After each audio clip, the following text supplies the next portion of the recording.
Good morning. Abstinence. Experience, Strength, and Hope from Overeaters Anonymous. This is titled The Reprieve. I'm a rock bottom, in the gutter type of compulsive eater, now abstinent and recovering by the grace of God. Whenever speaking at a meeting, my sponsor always reminds me to tell my "I almost died" story. It's important for me to keep the memory green and also vital to let the people listening to me know exactly how bad things can get.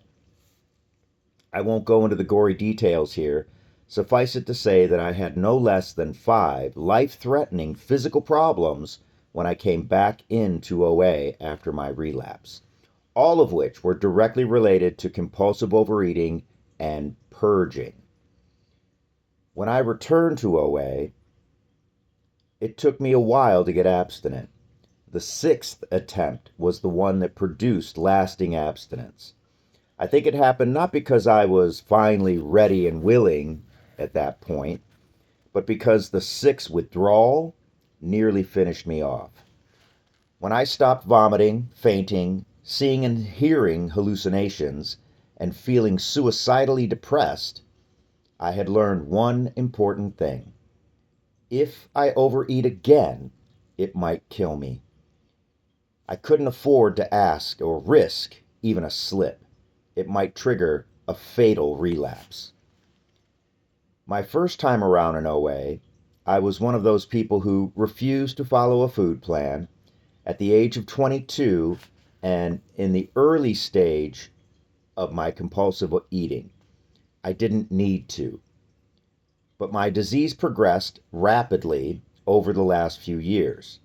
There are foods which I could eat moderately my first time in OA, which I cannot consume safely now. I have to watch my food-related activities and emotions very carefully. I can't afford occasional slips I had when I was in OA the first time. I need to maintain consistent abstinence in order to survive. I no longer feel a need to rebel against food planning. Every evening after dinner, I write down what I plan to eat the next day and call it in to my sponsor. I carry it around on little 3x5 cards. If something isn't on the plan, I don't eat it. I have learned from painful experience that I cannot make moderate choices about food when I am hungry. I plan my food when I have a full stomach, and I don't deviate from that plan. I have cleanly abstinent. I have been cleanly abstinent for 109 glorious days as I write this article. I have lost 51 pounds, and my physical health is much improved through not carrying that extra weight. My health is excellent. All five life-threatening conditions reverse themselves within the first 2 months of abstinence. My emotional condition is much better too. Instead of being depressed, exhausted, and cynical, I feel joyful, energetic, and full of hope for the future.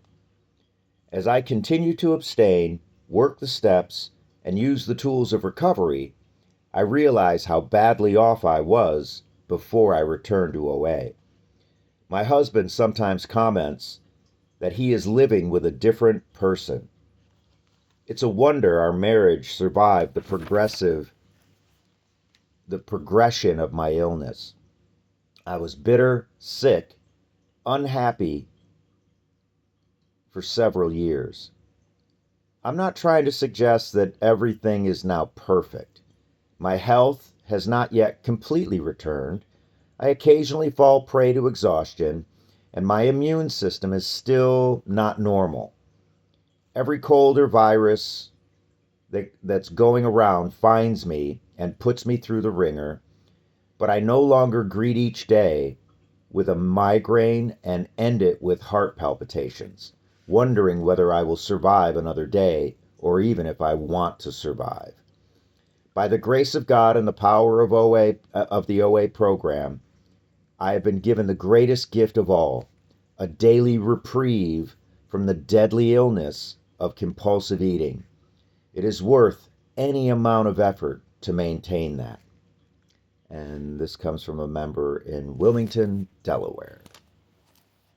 I love that little bit. I mean, that this is why I'm doing this stuff, because I pick up little tiny tweaks of what can help, right? And the idea that I plan my food when I have a full stomach.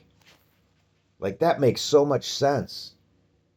It's the idea that when you go grocery shopping on a full stomach so you're not triggered by hunger thoughts. That just makes so much sense to me, just to write the plan out after breakfast.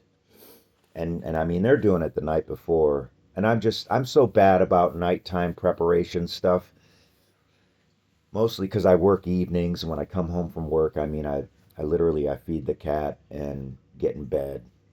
That's it. I don't pray. I don't do nothing. I just crash. Because I get up in the morning and I do this. I do all my spiritual stuff in the morning. I do all my prep stuff in the morning. So, but the little tweak I can do is I can do my morning stuff. I can do my readings. I can do my prayer, my meditation, my writing. And that's usually when I do my prayer or when I do my food plan. But the idea is maybe to save that food plan writing to after breakfast, after I've eaten. I'm willing to try that. That sounds like a great idea, and it is true. I'm I don't know. I'm still amazed. Even last night I came home and I was having significant thoughts about eating a snack, eating a midnight snack, and because it had been, I think I ate dinner at 6:30, and I get home at 11, and then I got to go to sleep, and I'm like going, that's just a lot of time, you know? No eating between 7 o'clock and almost midnight. Oh, geez, and then I'm gonna go sleep for 8 hours. Oh no, that's a lot of time. No food, and I'm not thinking that, calculatingly, but it was just like, I don't even know if I'm for real hungry, but I just want to eat, and I mean, that was such a pattern, was just to eat late night and go to bed on a full stomach. Oy, oy, oy. But because I'm doing this, because I'm committed to abstinence, to no eating outside of those 3 meals, um, I was able to I was able to pang it. I drank some water, and I also drank some half and half. And I know that's a sugar hit. Um, but I didn't eat. Um, and I'll work out that justification for the half and half. And I'm not taking like a cup. It's just literally a sip, just to get the taste. And but I know that and in the car, sitting in the car for 3 hours. And last night it's cold. It's like 0 degrees out there. And previously, I would eat and munch all throughout that 3 hours. Little niblets, munchy munchies. I'd have like full food to consume and then snacks. And I'm not doing that. And last night I had like about a half of you know, a vitamin water drink thingy, and that flavored drink, kept me at bay. So I had a clean and abstinent evening at work, and then coming home and going to sleep without chewing on anything, chowing on anything. And but this idea, I think it's going on 6 weeks now. Yeah, 6 weeks of abstinence, and I'm now finally nearing my goal weight area I've been hovering on a weight that I always considered, like, okay, now I'm not fat, you know. I fit in mostly of my good clothes. And I look okay and it's good, but I'm not fit. I'm not, I don't really feel great, but I don't feel fat. So it's a little better than. And, but over the last 6 weeks, I've dipped down to, I'm nearing that fitness mode, right? Um, and, the last time that I was truly fit, I mean, it was 20 years ago. Is that right? Like 04, 05, yeah. Yeah, 20 flipping years ago was the last time that I was fit. And guess what? I was going to OA for a while there. Huh. Wonder if there's a correlation there. Hmm. But I I want to make sure that I'm doing the motivation for the right reason, and really truly the motivation is to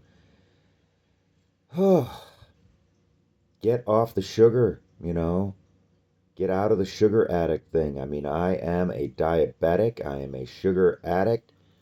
Um, I can gorge on sugars, sweets, carbs, all that good stuff.